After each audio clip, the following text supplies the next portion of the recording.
আমার পাগল আমার বাবারা, পর্দার আড়ালের মা বোনেরা, কিয়ামতের ওই কঠিন মুহূর্তে আল্লাহর হাবিব সাল্লাল্লাহু আলাইহি ওয়াসাল্লাম আল্লাহু খামসিনা আলফ সানা, কিয়ামতের ময়দানে দাঁড়ায়া থাকা লাগবে 50,000 বছরের সময়। ওই সময় রৌদ্রের তাপে গলা শুকাইয়া পানির জন্য চিল্লাইবে। আল্লাহ রাসূল সাল্লাল্লাহু আলাইহি ওয়াসাল্লাম হাউজে কাউসারের পাশে ঝান্ডা তুলবে, আমার উম্মতরা তোদেরকে এক গ্লাস হাউজে কাউসারের পানি পান করাবো। 50,000 বছর সময়ের ভিতরে পানির পিপাসা লাগবে না। হাজার হাজার কোটি কোটি মানুষ আল্লাহর হাবিবের ডাক শুনে হাউজে কাউসারে দৌড় মারবে। পথের মধ্যে কিছু আল্লাহর বান্দা বন্দিকে ফেরেশতারা টাইনা টাইনা ধইরা রাখবে। তারা গলা ফাটা চিৎকার মারবে, আল্লাহ! আরে একটা পাগলা কুকুর দৌড়ে আসতে আছে তোমাকে কামড়াবার জন্য, তুমি তো পাগলের মতো দৌড়াও। পাগলা কুকুর থেকে বাঁচার জন্য সামনে থেকে একটা ঘরের দরজা খোলা, তুমি যদি ঘরের ভিতরে ঢুকতে পারো তাইলে তুমি পাগলা কুকুরের আক্রমণ থেকে বাইচা যাবা। যখন তুমি আখারে ঘরের দরজার সামনে গেলা, ভিতর থেকে কে জানে টাস করে দরজা খুলে দিল। ওদিকে পাগলা কুকুর হা হা করতে করে দৌড়ে আসতেছে। ওই সময় তোমার যে অবস্থা এসে 1000 কোটি গুণ বেশি কঠিন অবস্থা ওই বান্দা বান্দি যখন আল্লাহর হাবিব হাউজে কাউসারের পাশে ঝান্ডা তুইলা আহ্বান করবে, কোটি কোটি মানুষ দৌড়াইবে। পথের ভিতরে কিছু আল্লাহর বান্দা বান্দিকে ফেরেশতারা টাইনা ধইরা রাখবে। তখন তারা গলা ফাটা চিৎকার মারবে, আল্লাহর রাসূল আপনি আমাদেরকে ডাক দিয়েছে, ফেরেশতারা আসতে দেয় না। আল্লাহ রাসূল সাল্লাল্লাহু আলাইহি ওয়াসাল্লাম বলবেন, ফেরেশতারা ছাইরা দাও, এক গ্লাস হাউজে কাউসারের পানি পান করাইয়া দেয়। 50,000 বছরের ভিতরে সময় আর পানির পিপাসা লাগবে না। আল্লাহর রাসূল সাল্লাল্লাহু আলাইহি ওয়াসাল্লাম আপনি তো জানেন না, আপনার এই উম্মত ইসলামের বিরুদ্ধাচরণ করছে, আপনার সুন্নাত দাড়ির উপরে অস্ত্র লাগাইছে। আপনি যে নীতি আদর্শ নিয়ে গেছিলেন এই ইসলামের নীতি আদর্শ মানে নাই, আপনাকে নেতা হিসাবে মানে নাই। বলার সঙ্গে সঙ্গে আল্লাহর হাবিবের দিল মুবারকে কষ্ট লাগে যাবে। আল্লাহর হাবিব বলেন, দূর হ দূর হ দূর হ, নাফরমান তোরা আমার উম্মত না। বাজার কি যাত না বিষে বুঝিবে সে কিসে, কবু আসে বিষে হংসিনী যারে। এই জন্য আমার বাজানদেরকে বলবো, এরপরেও আমার মালিক কত ঘটনা তামাম দুনিয়াতেও দেখায়, বাংলাদেশের ভিতরে মাঝে মাঝে দেখায়। আমি কয়েক মাস আগে কুড়িগ্রাম থেকে আসছি। চরমনায়ের মুজাহিদ ছিল, অনেকে ঘুঘু মুন্সি হয়ে ডাকতো, আসলে তার নাম ছিল বশিরউদ্দিন মুন্সি। ঘুঘু মুন্সি কেন বলতো? রাস্তা দিয়ে হাঁটতো, এমন ভাবে আমার মাওলার জিকির করতো, মনে হয় যেন ঘুঘু বলতে বলতে যায়। তিনি দুনিয়া থেকে বিদায় নিয়ে কবরে যাওয়ার পরে 32 বছর পরে নদীর ভাঙ্গলে যখন তার কবর ভাঙ্গে গেল, কাপনের কাপন সহ লাশ তাজা বের হয়ে আসছে। অনেক জাতীয় পত্রিকায় ছবি সহ দিয়ে দিয়েছিল, কে কে দেখছেন ছবি সহ দেখে? 32 বছর পরে একজন আমাকে বলতেছে, হুজুর মুখ থেকে কাপড় সরাইয়া দেখছি ওই যে 32 বছর আগে দাড়িতে মেহেন্দি লাগাইছে এখনো লাল চক চক চক চক করতে। কবরের যাত্রীরা যত ঘটনা মাঝে মাঝে আমার মালিক কবরে কাপড়ের কাপড় সহ দেখায়, বাজান দিনদার আল্লাহ ছাড়া দেখা যায় না। আবার কত কবরে আগুন দেখা যায়, সব দেখা যায়, কত নাফরমানের চেহারা শুয়ারের চেহারা হইয়া পড়ে আছে।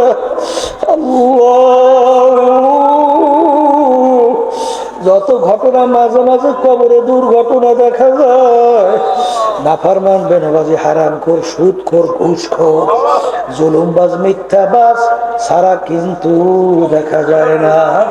এই যে আমার ভাইদেরকে বলবো, পর্দালে মা বোনদেরকে আকাশে তোমারও জানা নাই আমারও জানা নাই। তা আমার মালিক যখন মাহফিলে নিয়ে আসছেন, আমার মাওলা বড় দয়ার মাওলা, বড় মায়ার মাওলা। বাজার আমার মালিকের দরবারে যদি মাপ চাওয়ার মতো চাইতে পারো, আমার মালিক তো বলে বন্দা বান্দিয়া, তুই যদি পাহাড় পরিমাণে গুনাহ কইরা থাকো, তুই যদি ভূত পূজার মতো গুনাহ কইরা থাকো, আমার দরবারে তুই খালেস তওবা কইরা মাপ চাইতে দেরি, তোকে আমি মাফ করতে মুহূর্ত দেরি করবো না। এই জন্য আমার ভাইদেরকে বলবো, সবসময় মনে রাখো, এমন ঘরে যাইতে হবে যেই ঘর নাই বাতি, এমন ঘরে থাকতে হবে যেই ঘরে নাই এমন ঘরে যাইতে হবে যেই ঘর নাই বাতি, এমন ঘরে থাকতে হবে যেই ঘরে নাই সাথী। আল্লাহুম্মা, ঘরের মেয়ে লোকেরা হাত উঠা। আমার নাকি এখন বাড়ার কথা, যেহেতু গুনাহ নেকের দ্বারা পরিবর্তন হয়েছে।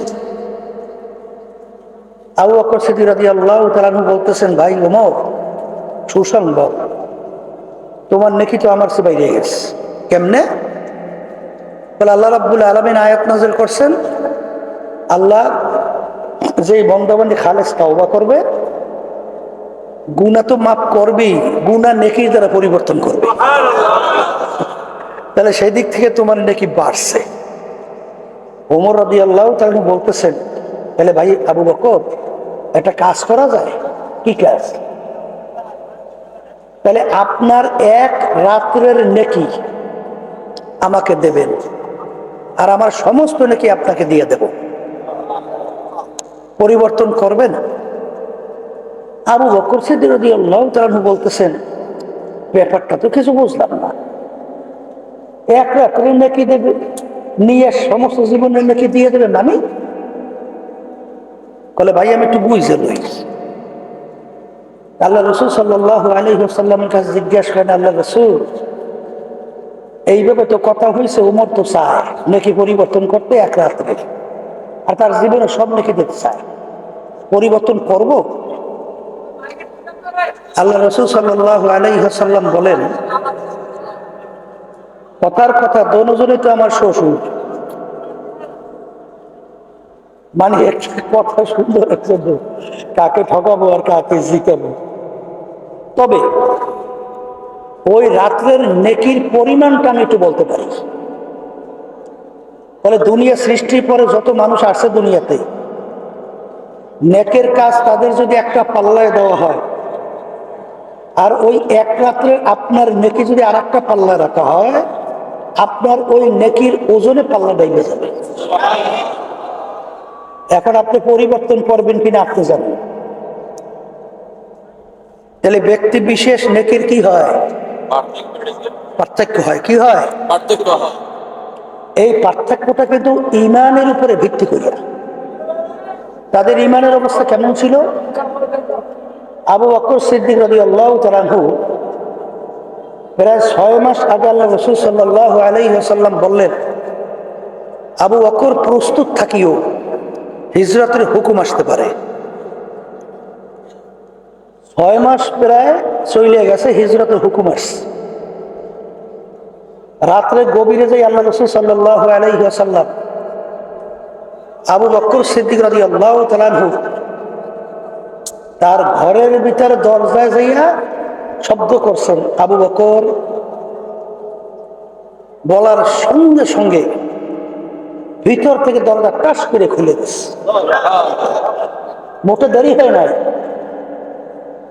আল্লাহ রসুল সাল্লাল্লাহু আলাইহি ওয়াসাল্লাম বলে, আবু বকর এত তাড়াতাড়ি তুমি দরজা খুললা কিভাবে? হে আল্লাহ রসুল, আপনি যখন বলছেন আবু বকর প্রস্তুত থাকিও, হিজরতের হুকুম আসতে পারে, তখন থেকে আমি বিছানে পিঠ লাগাইয়া ঘুমাই নেই রাতে। কারণ এমনকি আমি ঘরের দরজার খিলও আটকেই নেই। কারণ কখন সরদার দো জাহান মুহাম্মদ রাসূলুল্লাহ সাল্লাল্লাহু আলাইহি ওয়াসাল্লাম তিনি আসবেন আমার বাড়ির দরজায়, আর আমি যদি ঘুমাইয়া থাকি, আল্লাহ রাসূল সাল্লাল্লাহু আলাইহি ওয়াসাল্লাম দরজায় কষ্ট করবে, এটা আমি আবু বকর সহ্য করবো কিভাবে? এই জন্য আমি ঘুমাইও নাই, দরজার খিলও দেই নাই। তাদের ইমানের অবস্থা কি? হ্যাঁ, আর আপনারা মানে ইমানের অবস্থা কি? যাই হোক, অনেক লোকের কানে মাহফিলে দাওয়াত পৌঁছার পরেও অনেকের সুযোগ থাকা সত্ত্বেও মাহফিলে আসে নাই। আবার অনেক কষ্ট করে দূর থেকে অনেক ভাইরা পাগলের মতো ছুটে মাহফিলে আসে। আমার আব্বাজান রহমাতুল্লাহি আলাইহি চরমনার জমিনে ঘুমাই আছে। আমার আব্বাজান বলতেন, দিনী মাহফিলে প্রথম থেকে শেষ পর্যন্ত থাইকা বাড়ি বিদায় হয়ে চলে গেলে আমল নামার ভিতরে কমপক্ষে 50 লক্ষ নেকি এরকম জমা হতেই পারে না। নিয়ে যাদের সহি আল্লাহকে রাজি খুশির উদ্দেশ্যে যারা আসছেন, রব্বুল আলামিন লক্ষ লক্ষ নেকি আমল নামায় দান করবে। কথা ঠিক না বে ঠিক? এখন এই মাহফিলের গুরুত্ব, এইটার প্রয়োজনীয়তা বুঝবে কারা? বলেন যারা মানুষ। কারা বুঝবে? আর সুরাতে মানুষ ভিতরটা আবু জাহাল বা সাহেব আবুল আহাব মার্কা, এরা কিন্তু বুঝবে না। আর এই মাহফিল কিন্তু বুঝের জন্যই। কিসের জন্য? যারা মানুষ, যাদের কলব ভালো, তারা কিন্তু বুঝবে।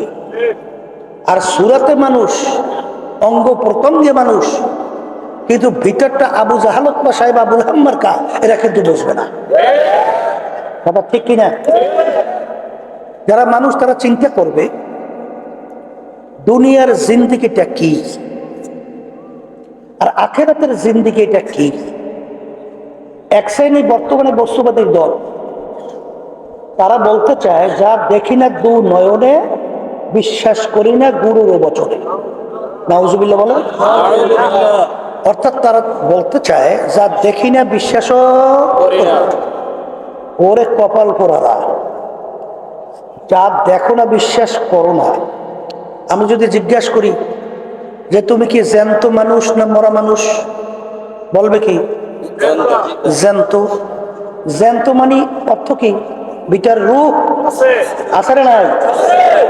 আচ্ছা বলেন তো, তোমার ভিতরে যে রূহ আছে, এই রূহটা কালা না নীলা না ধলা না লাল না সাদা, মোটা না সেবদা না লম্বা না গোল, দেখছো কে? দেখা কেউ দেখছে না। তাহলে যদি জিজ্ঞাসা করা হয় যে তোমার ভিতরে রূহ নাই, সে বলবো কি রূহ আছে। তাহলে তোমার ভিতরে রূহ আছে, তুমি কোনোদিন দেখো নাই, তাহলে তুমি এইটা বিশ্বাস করলা কিভাবে? তাহলে যেই মালিক তোমার ভিতরে গোপনে রূহ রাইখা তোমাকে হাঁটাইতে চলাইতে কথা বলাইতে সবকিছু করাইতে পারে, সেই মালিক তোমার আবার কবরে পচাইয়া গলাইয়া আবার বুঝি মালিক উঠাইতে পারে না? আবার কবরে বুঝি গোপনে আজব দিতে পারে না? এই জোরে কন। আচ্ছা, অনেকে মনে করে যে হুজুর এই বস্তুবাদীরা মানুষ মরে যাওয়ার পর কবরে যায় পয়সা গইনা শেষ হইয়া, এই মালিক এবার তোগাইয়া মগাই উঠে কেমনে? মুসা আলাইহিস সালাতু ওয়াস সালামের জামানায় নবী মুসা আলাইহিস সালাতু ওয়াস সালাম বলে, মালিক তুমি এরকম মানুষকে পচাইয়া গলাইয়া এই যে এবার উঠো কেমনে? আল্লাহ রাব্বুল আলামিন বলে, কেন এই নবী মুসা তোমার বিশ্বাস হয় না? বলে, মালিক বিশ্বাস তো হয়, কিন্তু আমার কলবের একটু ইতমিনানের জন্য প্রশান্তি। বলে ঠিক আছে, একটা কাজ করো, পাখি জবাই করো, জবাই কইরে এই সব বাইকটা মিশে ফেলাও, আর সব ভিন্ন ভিন্ন পাক করিয়া ভিন্ন ভিন্ন জায়গায় রাখো। রাখছি। আল্লাহ রাব্বুল আলামিন বলেন কুন, বলার সঙ্গে সঙ্গে ভাইয়া কুন।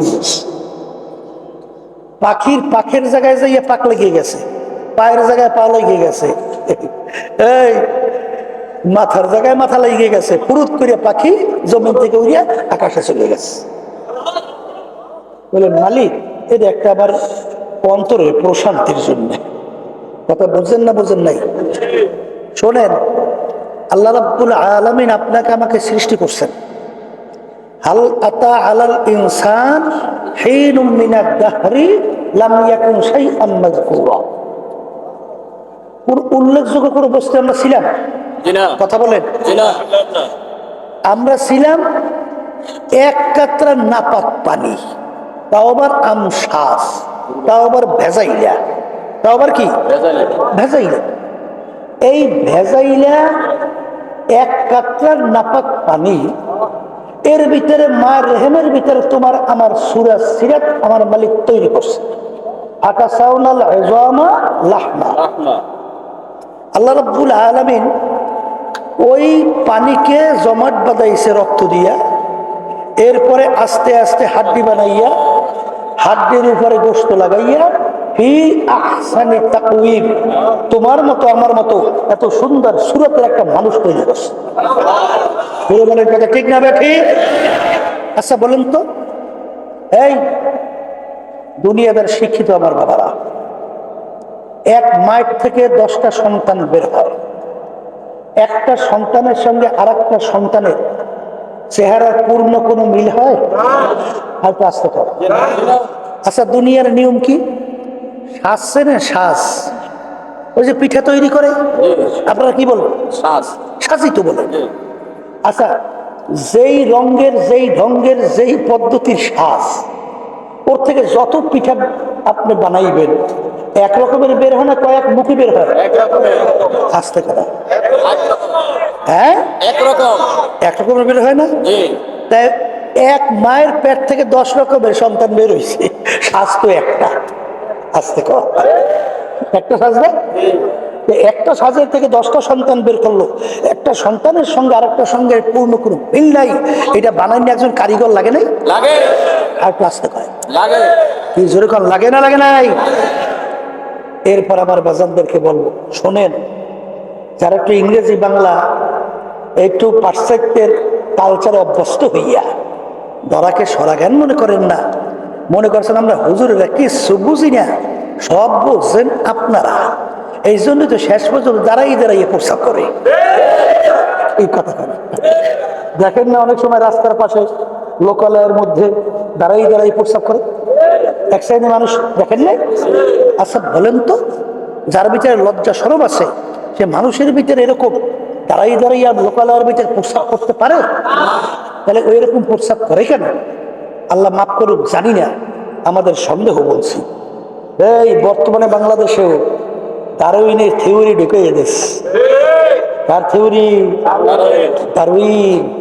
ডারউইন থিওরি দিছে মানুষ নাকি আল্লাহ সৃষ্টি করে নাই, মানুষ নাকি বানর থেকে সৃষ্টি হয়েছে।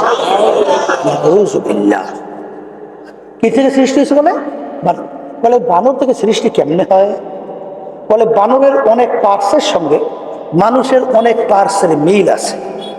বলে বুঝলাম মিল আছে, বানর মানুষ হয় কেমনে? বলে জঙ্গলের মধ্যে বানর লাফাইতে লাফাইতে গাছের ঘষায় ঘষায় ল্যাস পশম পইরা অটোমেটিক মানুষ হয়ে গেছে। হয়তো নাউজুবিল্লাহ।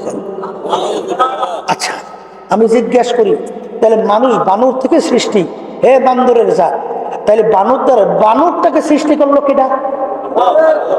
আস্তে কথা কি জোরে বলেন, কি কথা ঠিক না ঠিক? আচ্ছা, তাম দুনিয়ায় প্রায় 1000-এর মতো বৈজ্ঞানিক, এই বৈজ্ঞানিকদের ভিতরে অনেক নোবেল পুরস্কার প্রাপ্ত বৈজ্ঞানিকও আছে। এই বৈজ্ঞানিকরা দানবীরের থিওরি রিসার্চ করার পরে তারা মন্তব্য করছে এটা কোনো থিওরি হতে পারে না, এটা সম্পূর্ণ একটা অযৌক্তিক, এটা কোনো থিওরির নামে একটা অযৌক্তিক, একটা মন কি জানি কয় না, মন গড়া একটা ভিত্তিহীন একটা থিওরি। এই কথা বইয়া তারা এই নীতি আদর্শকে বঙ্গোপসাগরে নিক্ষেপ করছে। কোন সাগর? এখন অনেকে কইতে বঙ্গোপসাগর বলেন কেন? বঙ্গোপসাগরের নাম শুনছেন না? বঙ্গোপসাগরের নাম শুনছেন? শোনেন, বঙ্গোপসাগরের কথা বলা হয় এর জন্য, এই আমার সঙ্গে একদিন ওই যে সমুদ্রে মাছ ধরেন একসঙ্গে আমার জেলে ভাইরা আছে না, সমুদ্রে মাছ ধরে, আমার সঙ্গে দেখা করতে আসছে চরমনাইতে। আসার পরে এখন আমি বলতেছি, ভাই সাগরের ব্যাপারে একটু বিবরণ দেন তো। বলে, হুজুর আমরা যখন সাগরে জাল ফেলাই তখন সাগরের পানি মাপি। তাই মাপি কি দিয়ে? ওই যে মোটা আছে না, শক্ত রশি, ওই যে জালের কুইনি কনে যাই কর চেয়েছেন তো, ওই যে ওজনওয়ালা লোহা বাই দেয়া আবার সাগরে ছাড়তে থাকি। তা কোনো জায়গায় যাইয়া দেখি সাগরের যেখানে মাটির স্তর সেটা 1000 ভাম। 1000 ভাম বুঝছেন? এই হাত টান করলে এটাকে 1 ভাম বলা হয়। এরকম 1000 ভাম মানি 3500 হাত। আচ্ছা, কোন জায়গায় হুজুর যাইয়া পাইছি 10,000 ভাম। এরপরে যখন ভিতরে যাইয়া ফালাইতে থাকি, আমাদের যত রশি যত ওজন ফালাইতে ফালাইতে ফালাইতে আর কোনো শেষ নাই, নাম রাখছি নাই ভাম। কি ভাম? কোন তলামলা আর কোনো খবর নাই। শোনেন, বর্তমানে ইংরেজি বাংলা পড়িয়া বুদ্ধিমান হয়ে গেছে। দুনিয়া সৃষ্টির পরে এই সমুদ্র নিয়ে বৈজ্ঞানিকরা রিসার্চ করে এখন পর্যন্ত শতকরা সবে মাত্র 5 ভাগ আবিষ্কার করছে, 95 ভাগ এখন পর্যন্ত আবিষ্কারই করতে পারেনি। তাহলে বঙ্গোপসাগরে আজ পর্যন্ত কেউ তলি তালাশ করিয়া পায় নাই। এই জন্য বলছি যে বৈজ্ঞানিকরা ওই থিওরি আলোচনা পর্যালোচনার পরে ওই থিওরি বঙ্গোপসাগরে নিক্ষেপ করছে। এর অর্থ কি আর কোনোদিন উঠবে না। আজকে তাম দুনিয়ার সমস্ত জ্ঞানী গুণে দুনিয়ামুখী, তারাও বলতেছে এটা কোনো থিওরি না, এটা অযৌক্তিক মন করা। আর আমাদের বাংলাদেশ, যেখানে শতকরা 92 জনের মতো মুসলমান বসবাস করে, যেই দেশের রাজধানী ঢাকাকে বলা হয় মসজিদের নগরী, যেই দেশের রাস্তার মোড়ে মোড়ে মসজিদ মাদ্রাসার অভাব নাই, সেই দেশের মধ্যে আমাদের ভবিষ্যৎ প্রজন্ম সন্তান তারা শিখবে যেন বানরের জাত, বানর থেকে সৃষ্টি নাস্তিকতা, এটা কখনই বাংলার জমিনে বাস্তবায়ন হতে দেয়া যাবে না।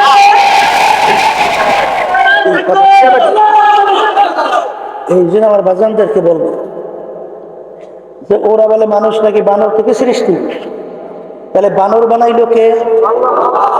কিরে বান্দরের জাত, কথা কস না কেন? পারবে? যেরকম পারবে। এই ইউনিভার্সিটির এক ছেলে ওই ডারউইনের থিওরি পড়ছে, ওইরা ঢাকা চিড়িয়াখানা আছে না, ঢাকা চিড়িয়াখানায় দেখার জন্য গেছে। তা চিড়িয়াখানায় প্রথম ঢুকেই তো বান্দরের ঘর, বানরের ঘর না, দেখছেন তো হাজার হাজার বানর।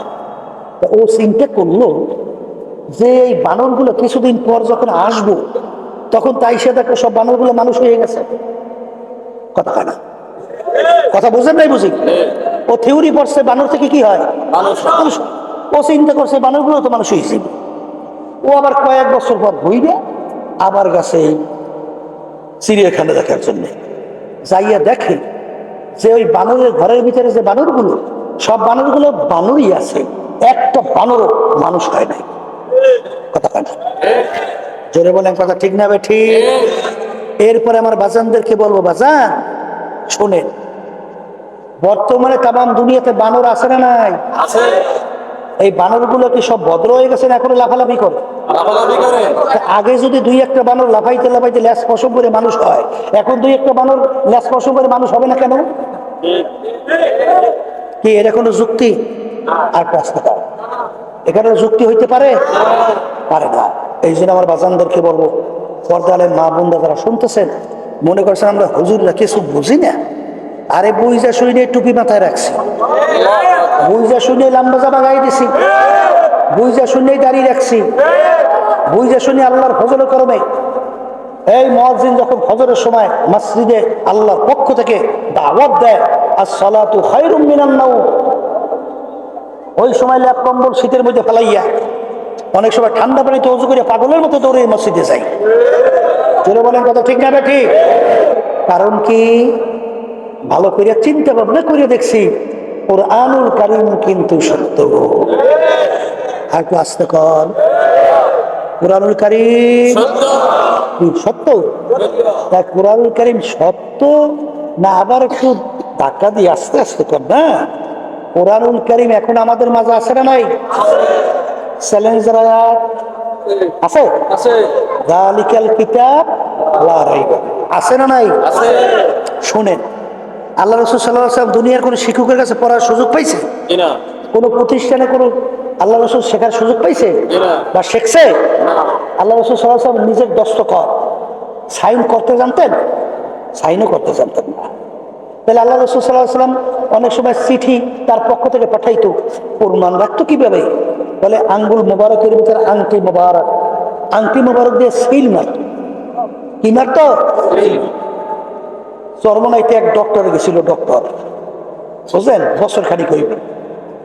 সে আমার জন্য আল্লাহ রাসূল সাল্লাল্লাহু আলাইহি ওয়াসাল্লামের পক্ষ থেকে ওই যে চিঠি পাঠাইছিল, সেখানে আল্লাহর হাবিবের আংটির যে সিল, সিল সহ ওই চিঠিটা আমার জন্য একটা কাছের তীর ভিতরে বান্ধাইয়া আমার জন্য হাদিয়া স্বরূপ নিয়ে গেছে। তখন দেখলাম যে আল্লাহ রাসূল সাল্লাল্লাহু আলাইহি ওয়াসাল্লামের আংটি মোবারকের সিলটা কেমন। তাহলে দুনিয়ার কোন শিক্ষায় শিক্ষিত ছিল? আসতে পারে। তাহলে আল্লাহ রাসূল সাল্লাল্লাহু আলাইহি ওয়াসাল্লামের উপরে 30 পারা কোরআন উপরে নাযিল হয়েছে, যার শুরুতে লেখা আছে লা রাইবা ফি। এই যে কিতাব দেখো, এই কিতাবের ভিতরে ভুল সন্দেহ বলতে কিছু নাই।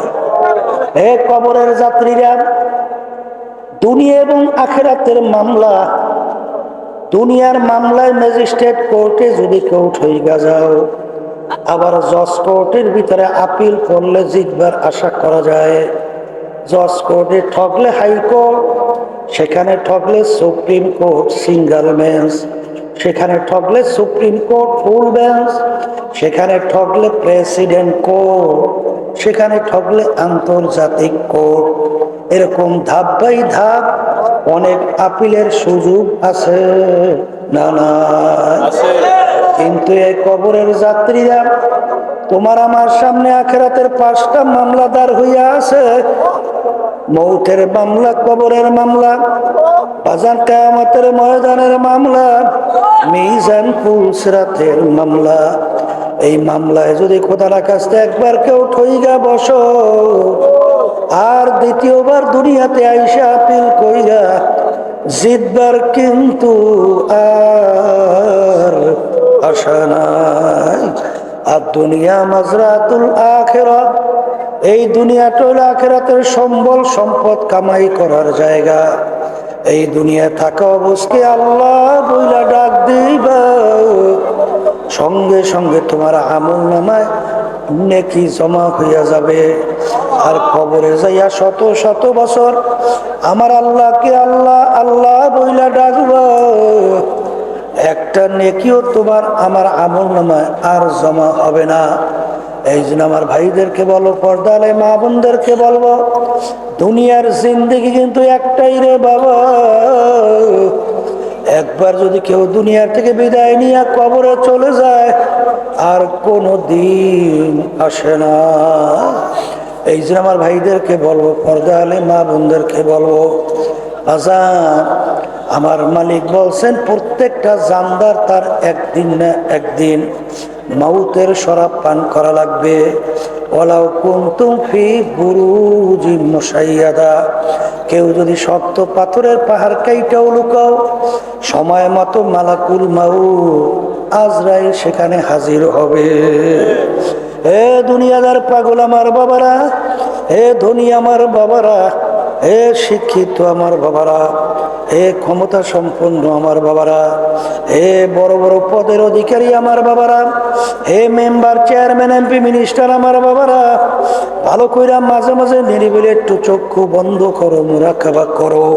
হাকিকত সে তো দুনিয়া বে খবর হ্যায়, दुनिया की नुमाइश पर नजर है अद्दुनिया ज़ीफ़तुन व तालिबुहा किला।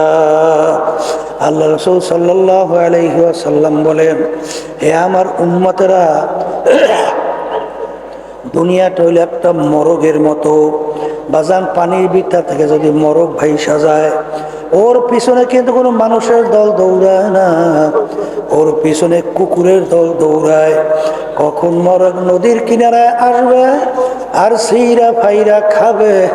ঠিক আল্লাহ রাসূল সাল্লাল্লাহু আলাইহি ওয়াসাল্লাম বলেন, যারা আখিরাতের জিন্দেগি ভুইলা যাইয়া আখিরাতের জিন্দেগি ছাইরা দুনিয়ার জিন্দেগির পিছনে পড়বে, এরা হইল দুনিয়ার কুকুরের দল। এ দুনিয়াদার পাগল আমার বাবারা, এ পর্দালে মা বোনেরা, আমার মালিক দুনিয়া সম্পর্কে বলেন, মান কানা ইউরিদু হারসাদ দুনিয়া নুতিহি মিনহা ওয়া মা লাহু ফিল আখিরাতি মিন নাসিব। আমার মালিক বলেন, কেউ যদি আমার কাছে দুনিয়া চাও, আমি দুনিয়া দিয়ে দেব, কিন্তু আখিরাতে কোনো অংশ তার জন্য আর রাখবো না। ফিরাউন ওর দলীয় লোকেরা যখন আইসা বলল, তুমি আমাদের খোদা, তাহলে তোমার কথায় কেন নীল দরিয়ার পানি ভাটা জোয়ার হয় না? ফিরাউন চিন্তা করলে এখন কি করা যায়।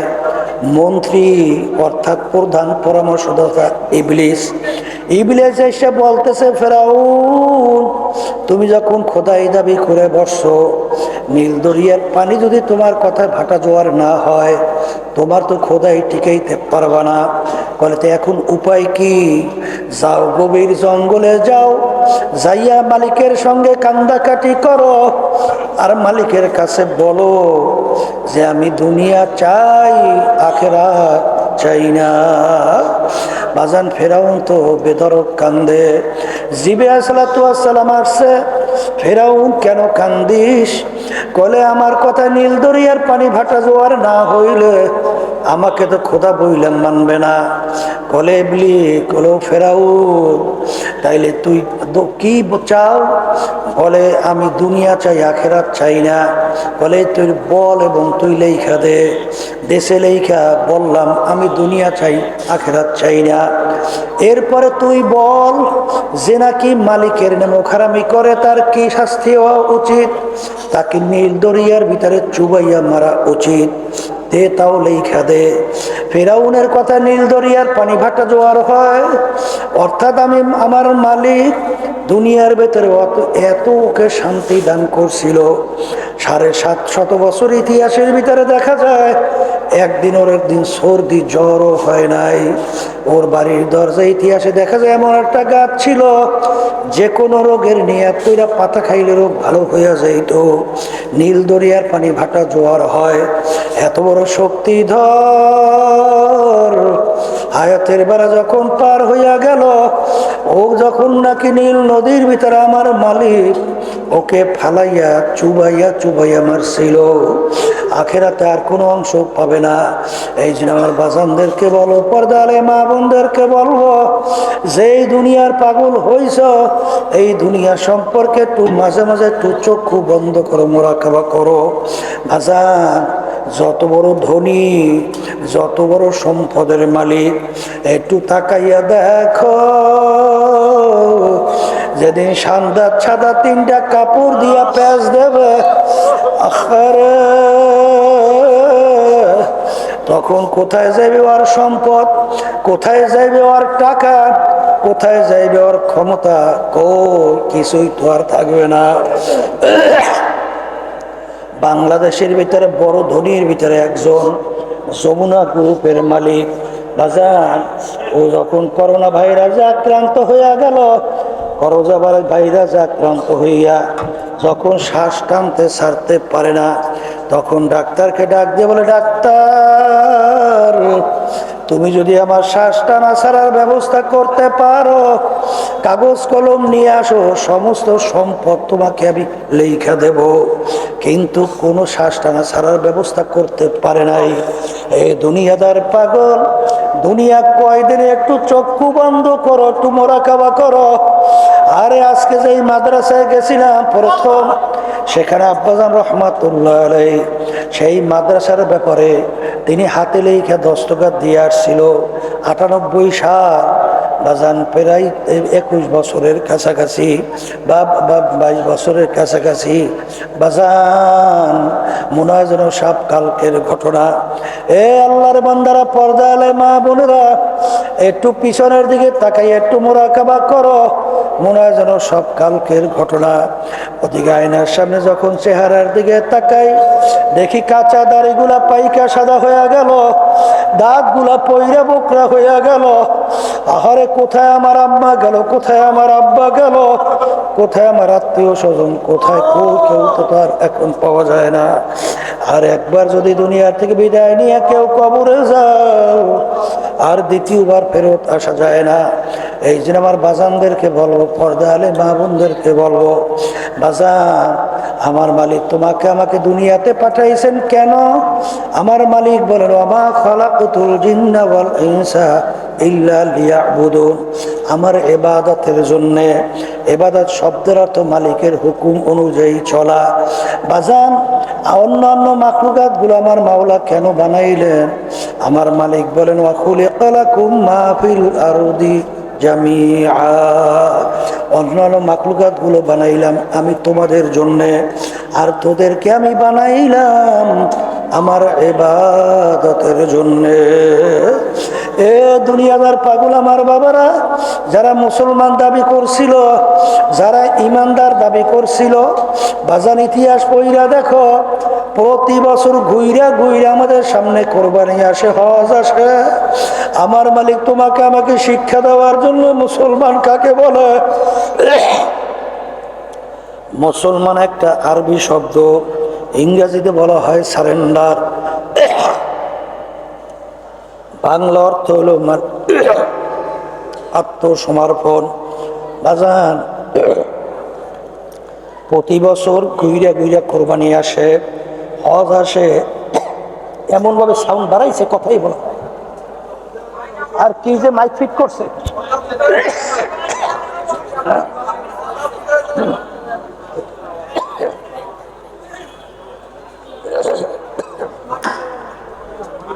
দূরের শব্দগুলো হঠাৎ এমন বানান বাড়াইছে, কোথার থেকে যে বর্তমানে মাইক শিখছে। মধ্যম আওয়াজ রাখ, মধ্যম আওয়াজ। দূরের শব্দ এবং মাঠের শব্দগুলা একটা আর একটা শব্দের সাথে বাড়ি খায়। কি মাইক ফিট করছে? মাত্র আর দুইটা সুন্দর হরণ দিলি, কত সুন্দর শব্দ হইতো। এটা এত কমাইছো কাবার? দূরের শব্দ এবং এই শব্দ খুব বেশি বাড়াই না, মধ্যম আওয়াজ রাখো, আর বারবার ঘুরে ঘুরে করিস না। এগুলো সব বন্ধই করে রাখছে, এটা বন্ধ করে রাখছো না? এই মাইক আনছে কেটা? এই মাইক আনছে কেটা? কথা যে শোনেন এগুলো আনছে কেটা? বয়ানই করতে দেয় না।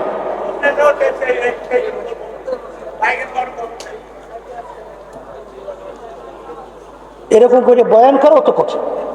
এই ডাইন পাশের এগুলো চালু কর হালকা হালকা। তো দূরের শব্দ দিয়া ওই শব্দ দূষণ হইবে, হেঁটে দিতে বয়ান শোনাবি না সরাসরি কথা শুনবে? কোনটা? তুই এগুলো চালু করছো? এই ডাইন পাশের এই হরেন চালু করছো?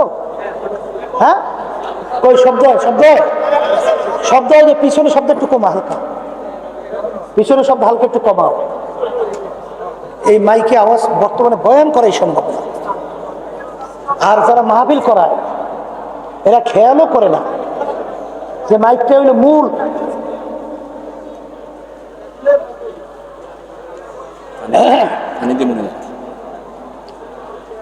আল্লাহু আকবার।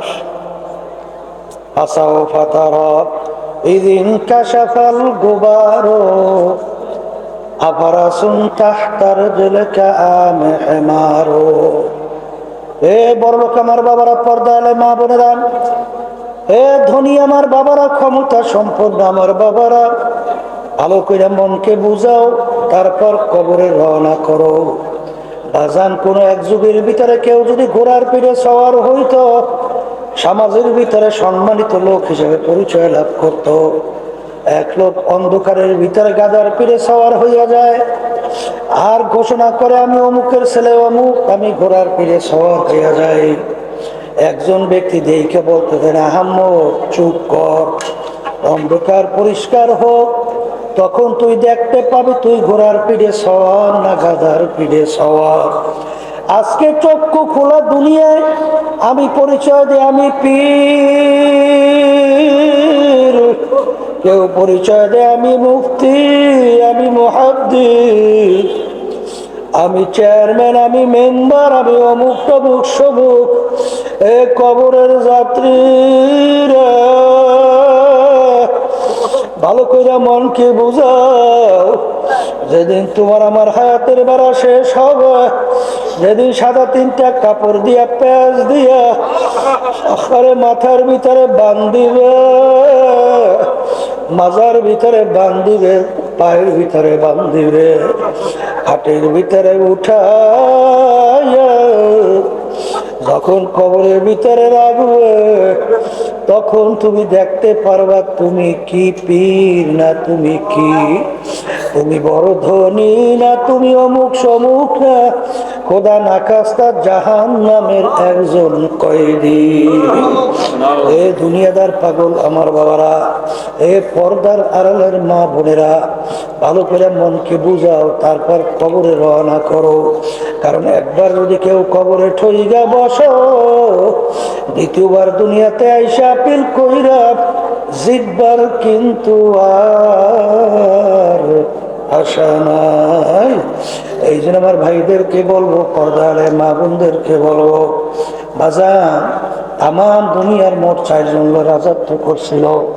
বাজান 2 জন মুসলমান, 2 জন অন্য জাতি। 2 জন মুসলমানের ভিতরে একজন বাদশা সেকান্দার বা ইস্কান্দার বাদশা। বাজান ইন্তেকালের আগে ওসিয়াত করলো, আমার মৌতের পরে আমাকে গোসল করাইয়া কাপড় পরাইয়া কাঠের ভিতরে উঠাইয়া হাত দুইটা একটু বাহিরে রাইখা শহরটাকে ঘুরাইয়া তারপর আমাকে দাফন করিল।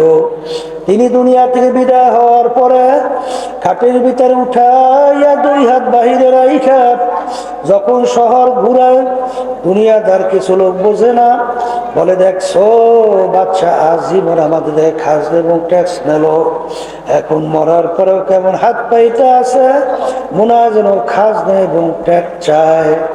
বিজ্ঞ আলেমরা বলো, বোকারা তোমরা তো বোঝো নাই, বাদশা সেকান্দার ইন্তেকালের আগে ওসিয়াত করছিল মৌতের পরে হাত বাহিরে রেখে ঘুরাইয়া দাফন করার জন্য। তিনি তামাম দুনিয়ার মানুষকে বোঝাতে চায়, তামাম দুনিয়ার মানুষেরা আমি বাদশা সেকান্দারের মতো এত বড় বাদশা মনে হয় দ্বিতীয় আর কেউ হইতে পারবি না, তামাম দুনিয়ার বাদশাহী করলাম, কিন্তু আমি যখন কবরে রওনা করলাম একেবারে 2টা খালি হাত নিয়ে কবরে রওনা করলাম, আর কিছুই নিতে পারলাম না। এ দুনিয়াদার পাগল আমার বাবারা, মস্তে আসে মস্তে মাসো বাদশাহ মাল পীরে মস্তে জিরে মস্তে শেখ দর আসরার মা।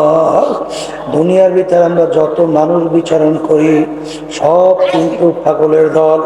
কেউ বা টাকা পয়সা বেশি কামাই করার জন্য পাগল, কেউ বা সুন্দরী মেয়ে বিবাহ করার জন্য পাগল, কেউ বা সম্মানিত হওয়ার জন্য পাগল, কেউ বা বড় অফিসার হওয়ার জন্য পাগল, কেউ বা পীর মুফতি মুহাদ্দিস হওয়ার জন্য পাগল।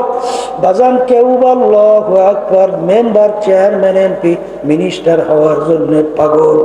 আর একদল মানুষ দুনিয়ায় বিচারণ করে, তারাও কিন্তু একদল পাগল, তারা কিন্তু আমার মাওলার পাগল। এ দুনিয়াদার পাগল আমার বাবারা, যারা দুনিয়ার পাগল হইছ, মাঝে মাঝে একটু চক্ষু বন্ধ করে মুরাকাবা করো, চিন্তা করো। এই চিন্তা করবেও কিন্তু যারা মানুষ আমি কোথায় ছিলাম, আরে কোথায় আছি, কোথায় রওনা করলাম, এই চিন্তা করার শক্তি কিন্তু দান করছে আমার মালিক মানুষের মধ্যে। এই দুনিয়াদার পাগল শুই না রাখো বাজার, তোমাদের সঙ্গে আমাদের কোনো ঝগড়া মারামারি কাটাকাটি কিছুই নাই। এখনো কোরআনুল কারীম আমাদের মাঝে আছে না নাই? বাজার কোরআনুল কারীমের ভিতরে এখনো চ্যালেঞ্জের আয়াত আছে না নাই? এ তামাম দুনিয়ার সমস্ত মানুষ, সমস্ত মাখলুক একত্রিত হও, সবাই মিলে যদি কোরআনুল কারীমের ভিতরে একটা ভুল বের করতে পারো, আমি আমার বাজানদেরকে বলবো, আমি আপনাদের কাছে পরিষ্কার ঘোষণা করে গেলাম, আমি আর নামাজ পড়বো না, রোজা রাখবো না, পর্দা করবো না, হারাম হালাল তুমি সেরা খাবো চলবো না, হারে আমিও দাড়ি রাখবো না। হারে বাজান ভালো করে চিন্তা ভাবনা কইরা দেখছি, কোরআনুল কারীম কিন্তু সত্য। আরে কবরের যাত্রীরা কোরআনুল কারীম যদি সত্য হয়, আমার মালিক বলছেন এক ওয়াক্ত নামাজ ফরজ, 5 ওয়াক্ত নামাজ পড়ব বলতে বলতে অন্য ওয়াক্ত এসে গেছে। কেউ যদি ইচ্ছা করে এক ওয়াক্তে নামাজ অন্য ওয়াক্তে নিয়ে কাজা কইরা পড়ে, এই অপরাধের জন্য দুনিয়া বা আখিরাতের সময় হিসাব করার পরে দেখা গেল আল্লাহ আল্লাহ আমাকে আমাদের সবাইকে মাফ কইরা দেন। 2,88,00,000 বছর জাহান নামের আগুনের ভিতরে জ্বলতে হবে।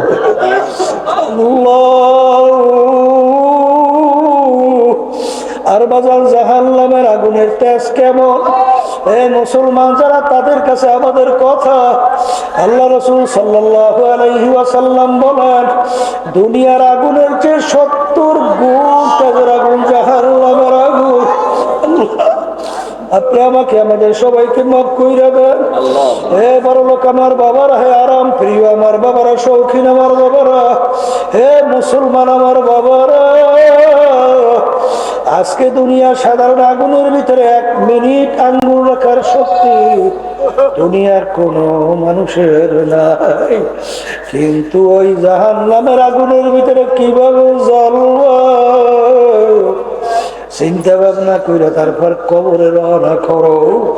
ওই জাহান্নামের আগুন সম্পর্কে আল্লাহ রাব্বুল আলামিন কোরআনুল কারীমের ভিতরে ঘোষণা দিয়েছেন, নারুল্লাহিল মুকাদাতুল্লাতী তাত্তালিউ আলাল আফইদা। জাহান্নামের আগুন এমন তেজের হবে, আরে যা শরীরের যে কোনো জায়গায় লাগার সঙ্গে সঙ্গে ওই আগুন যে কলিজা পর্যন্ত পৌঁছে যাবে। আল্লাহ আপনি আমাকে আমাদের সবাইকে মাফ করে দিয়ে। এই আরাম প্রিয় বড়লোক আমার বাবারা, আমরা যে দুনিয়ার থেকে সূর্যটা দেখতেছি, বৈজ্ঞানিকরা আবিষ্কার করার পরে বলছে এই সূর্য নাকি দুনিয়ার থেকে 9,30,00,000 মাইল দূরে। বাজান গরমের দিনে দুপুরের সময় এই ঠান্ডা জমিনে যখন সূর্য তাপ দেওয়া শুরু করে, তোমার আমার সূর্যের তাপে কলিজা শুকাইয়া পাগলের মতো অস্থির হয়ে যায়। ওই সময় যদি কেউ টিনের চালের ভিতরে বাইরে রাখা হয়, 1 ঘন্টা পরে মনে হয় জ্যান্ত তালাশ করে পাওয়া যাবে না। বাজান আল্লাহ রাসূল সাল্লাল্লাহু আলাইহি ওয়াসাল্লাম বলেন, কিয়ামতের ময়দানে আমার মালিক এই সূর্য 1 হাত বা সোয়া হাত মাথার উপরে উব্বুর করে ছাইরা দেবে। কিয়ামতের ময়দানে ঘর নাই, বাড়ি নাই, পানি নাই, গাছ নাই, ভাগুই নাও কোনো জায়গা নাই। জমিনটা হবে তামার জমিন। সূর্যের তাপে কিয়ামতের ময়দানটা পুইরা লাল চামড়ার মতো লাল হয়ে যাবে। সূর্যের তাপে নাফরমানদের তালুটা টাস টাস করে ফাইটে মগজগুলো ভাতের মতো উতলাইয়া বাইয়া বাইয়া পড়তে থাকবে। লা ইয়ামুতু ফিহা ওয়ালা ইয়াহইয়া, মানুষ বাঁচবেও না মরবেও না। এ দুনিয়াদার পাগল আমার বাবারা, এ পর্দার আড়ালের মা বোনেরা, ওই সময় আমার মালিক 7 প্রকার লোককে ডাইকা ডাইকা তার স্পেশাল আরশের নিচে ছায়াদান করবেন। এর ভিতরে 1 প্রকার ওই শ্রেণী আল্লাহর বান্দা বান্দিরা হুব্বু ফিল্লাহ বুগযু ফিল্লাহ।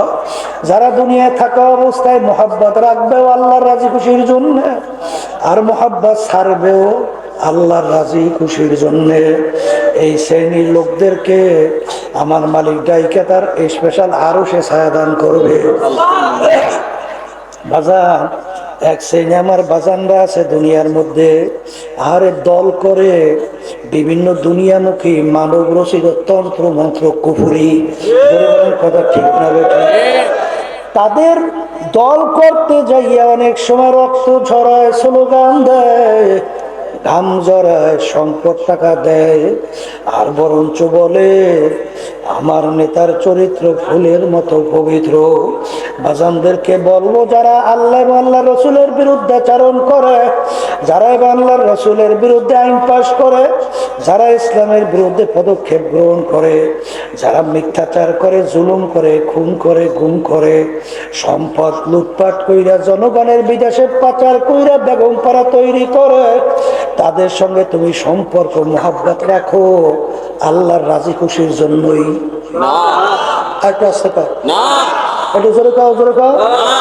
আল্লাহ রাজি খুশির জন্য, আল্লাহর রাজি খুশির জন্য যদি না হয়, তুমি নামাজি হইতে পারো, কপালে দাগ পড়তে পারে, তুমি 10 বার হজ করতে পারো, কিন্তু এই হাদিস অনুযায়ী তোমার কিন্তু কিয়ামতের ওই কঠিন মুহূর্তে তোমার জায়গা কিন্তু আল্লাহর আরশের নিচে হবে না।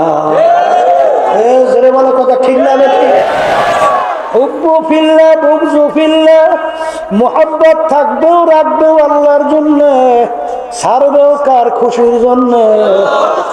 এই শ্রেণীর মানুষকে আমার মালিক ডাইকা তারা আরো সে নিচে ছায়া দান করবে। এটা কিন্তু আমি বলি নাই, কোন পীর বলে নাই, কোন মুফতি মুহাদ্দিস বলে নাই, আল্লাহ রসুল বলছে, আমি শুনাইতে আছি। বাজান মানবা কিনা জানি না। এ দুনিয়াদার পাগল আমার বাবারা, পর্দার আড়ালের মা বোনেরা, কিয়ামতের ওই কঠিন মুহূর্তে আল্লাহর হাবিব সাল্লাল্লাহু আলাইহি ওয়াসাল্লাম, আল্লাহু আর 50 আলফ সানা, কিয়ামতের